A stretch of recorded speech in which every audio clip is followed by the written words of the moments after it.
Homeless people take over an entire park in Seattle's wealthy Capitol Hill neighborhood. The residents say they've been terrorized, they've been threatened, and there's ongoing drug use.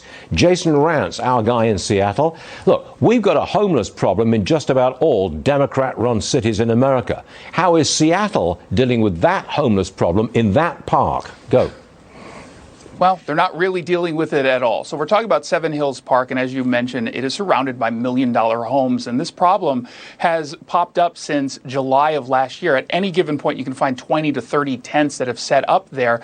And unfortunately, they're occupied by primarily drug addicts. And as a result, you're seeing a lot of open-air drug use. We're talking about shooting heroin, smoking meth. But on top of that, lots of assaults, fires, attempted home break-ins. There was even a stabbing in November of last year, and yet the city did nothing while the residents there were demanding something be done. And anytime they got together over the last couple months, just as a community to try to figure out what they can do, there were these activists who showed up, socialists and progressives, who were heckling them. In one case, I was told that they were following the homeowners as they walked home, trying to intimidate them into just giving up. Because here in Seattle, like in so many other Democrat-run cities, the goal is to get permanent supportive housing. And until they get that free subsidized housing, they're not going to move any of these homeless folks. Okay. Here's another issue for you, Jason.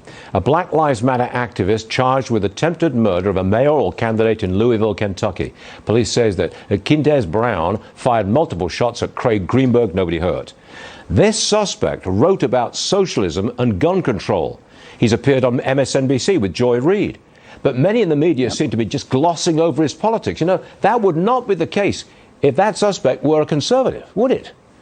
100%. It kind of feels like if Quintez Brown was a white dude in a MAGA hat, if he followed a whole bunch of pro-Trump accounts on Twitter, if he appeared on Fox News, and then committed an alleged political assassination attempt, it kind of feels like those other networks might talk about it a little bit more. You have a press release that goes out from the Jan 6 Commission, and all of a sudden it's wall-to-wall coverage.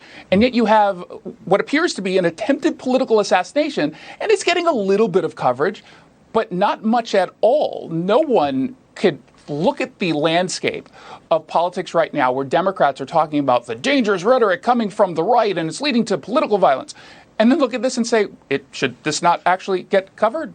It is ludicrous, but again, it kind of tells us where the media is and where a lot of these Democrat politicians are. They don't really care about the issue, they care about the politics. Exactly right, every time. Jason, thanks very much for a great report. We'll see you again later. Jason Rantz. Thanks, Stuart.